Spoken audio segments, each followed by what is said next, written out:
Bright Duty. Every student matters. Let us do now some important questions from what we have studied till now. Question number 1.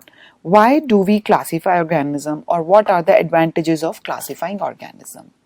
As I just discussed, the first advantage is it makes the study of organisms very systematic and very easy. Secondly, it helps us to study the evolution, the path of evolution. Thirdly, it helps a scientist to study the interrelationship between different organisms belonging to different groups. Second question, give 3 examples of variations that you see in life forms around you. So you can give any example. For example, first variation is the number of cells. Certain organisms are unicellular like amoeba, bacteria, paramecium, and certain other organisms they are multicellular like insects, humans, plants. Second variation can be mode of nutrition. Some animals are autotrophic like all the green plants, while others are heterotrophic like fungi or animals. The third variation can be the habitat where they live. Some animals live in water like fish, alright, while the other organisms they are terrestrial, they live on land like humans, dogs, cats. So these are the types of variations which you see around you in the life forms. There are numerous variations, you can mention any 3 of them. Next, what do you think is the more basic characteristic for classifying organisms? The place where they live or the kind of cell they have? So if you see, there are 2 characteristics given in the in this question, place and the kind of cell. So obviously the kind of the cell is more important feature. So among any given feature, scientists actually decide which is more important and which will actually decide the basic structure and function of the organism. So kind of the cell is more important and basic characteristic for classifying organism.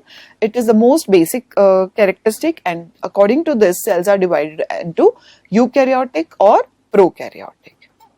Next question. What is the primary characteristics on which the first division of organism is made?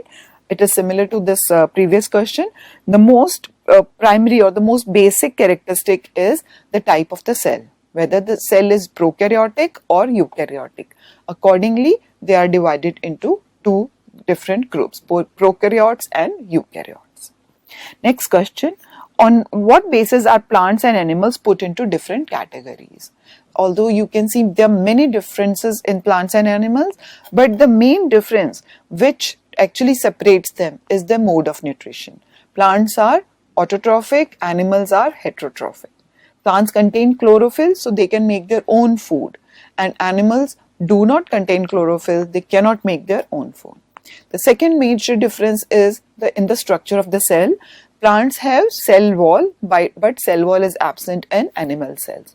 So these are the 2 major different characteristics on the basis of which plants and animals are actually put into different groups. Next question, which organisms are called primitive and how are they different from the advanced organism? The so-called primitive means which belong to the older times. But here, in terms of organisms, primitive means their cellular structure is more simple. And as the organisms have advanced, the cellular structure has become, or the body design has become more complex.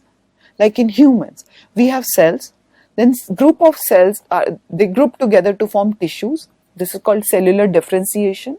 Then different tissues, they group together to form organs. So there is division of labor among organs. And different organs, they group together to form organ system. So the body design is very complex. There are different groups performing different function and coordinating among each other.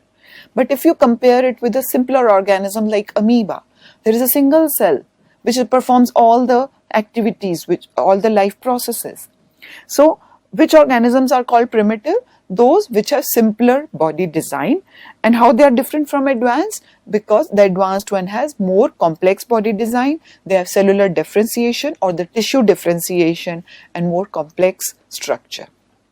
Next question, how do you choose between 2 characteristics to be used for developing a hierarchy?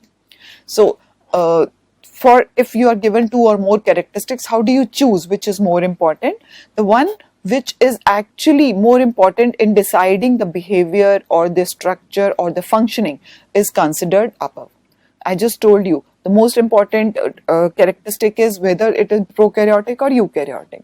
Afterwards, we see what is their mode of nutrition or whether cell wall is present or not. So accordingly, the characteristics are actually numbered, the most important and then the least important, right? So which characteristics will you choose above? The one which are more important in deciding the structure and function of the organism.